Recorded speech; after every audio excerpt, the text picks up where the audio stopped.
Thank you, Mr. President and Madam Vice President. We stand here today not at a moment of tragedy, but in the midst of an enduring tragedy. So far this year, guns have taken the lives of an estimated 11,000 of our neighbors, friends, and fellow Americans. As the President explained, gun deaths in our country are occurring at a staggering pace, on the order of about 100 Americans killed every day, with hundreds more wounded.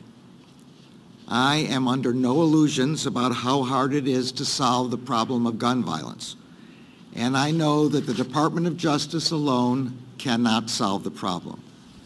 It is a problem that we must all work on together in a collective effort to keep guns out of the hands of criminals and save lives. But there is work for the department to do, and we intend to do it.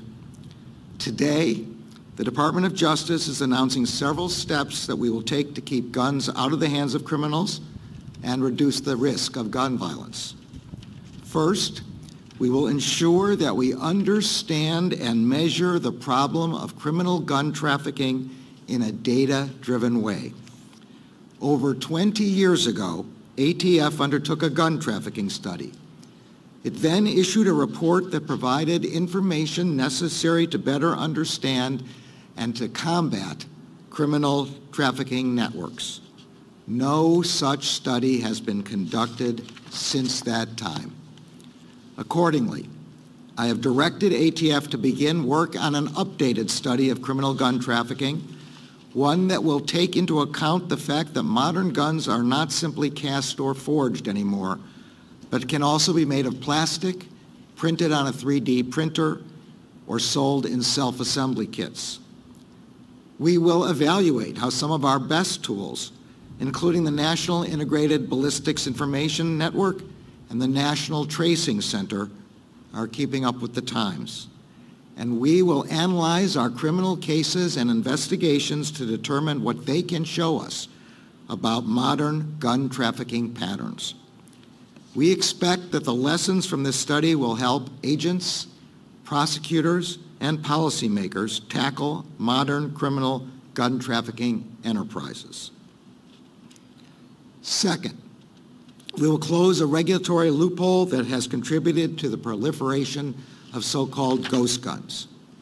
Federal law requires that manufacturers mark all firearms with serial numbers so they can be traced if they are used in crimes. It also requires licensed firearms dealers to run background checks to ensure that individuals who are barred by law from purchasing firearms cannot do so. The emergence of ghost guns threatens both of these important law enforcement objectives. Currently, individuals can buy kits that contain all or almost all of the parts they need to assemble a gun. They can put a working weapon together in as little as 30 minutes. The kits are aptly called buy, build, shoot kits. Yet because of a gap in the ATF regulations, these kits may not be considered firearms. As a result, they are being made and sold without serial numbers and sold without background checks. Within 30 days, ATF will issue a proposed rule to plug that gap and to enable law enforcement to trace crime guns and to keep guns from being sold to those who cannot lawfully possess them. Third, we will make clear that statutory restrictions on short-barreled rifles apply when certain stabilizing braces are added to high-powered pistols. Federal law requires the taxation and registration of all short-barreled rifles. It does so because these weapons are powerful, yet easily concealable. Currently, however, some manufacturers market and some individuals purchase certain kinds of stabilizing braces that, when attached to a pistol, effectively convert it into a short-barreled rifle, a weapon that is, in the words of the statute, quote, intended to be fired from the shoulder. Such braces make high-powered pistols more stable and accurate while still concealable. Within 60 days, ATF will issue a proposed rule that will make clear that when a device marketed as a stabilizing device effectively turns a pistol into a short-barreled rifle, it is subject to the requirements of the statute. Fourth, we will publish model red flag legislation for states. Red flag laws, as the President has explained, allow family members or law enforcement to petition for court orders that temporarily bar people in crisis from accessing firearms if they present a danger to themselves or to others. 19 states and the District of Columbia have already made this important step.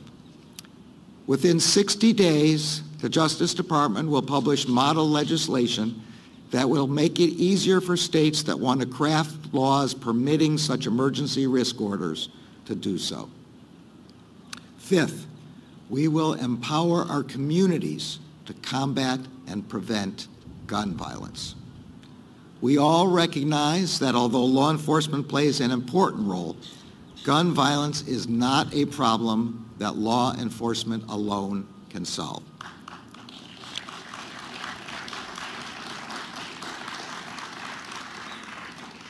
Communities are an essential partner, an asset, and a source of resources and ideas. Those who are closest to the problem are a critical part of solving the problem. To that end, the Justice Department will make available over $1 billion in funding through over a dozen grant programs that can be used to support evidence-based intervention strategies for reducing gun violence.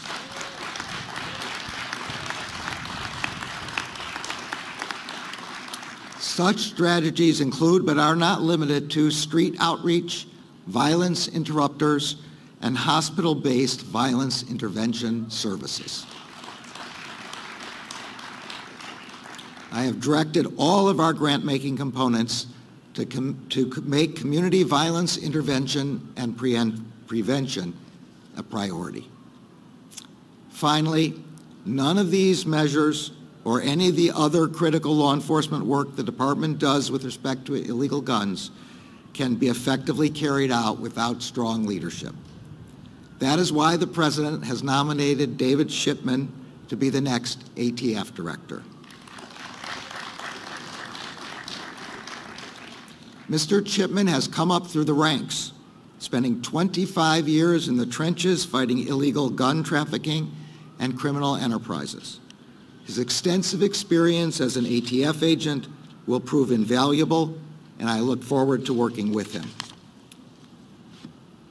Looking out at many of you is not only a reminder of the tragic toll that gun violence takes on our communities, but also of the resilience and determination that it will take to make our communities safer. The Department of Justice shares your commitment and that of the President and of the Vice President to stopping the plague of gun violence and saving the lives of those we love. Thank you.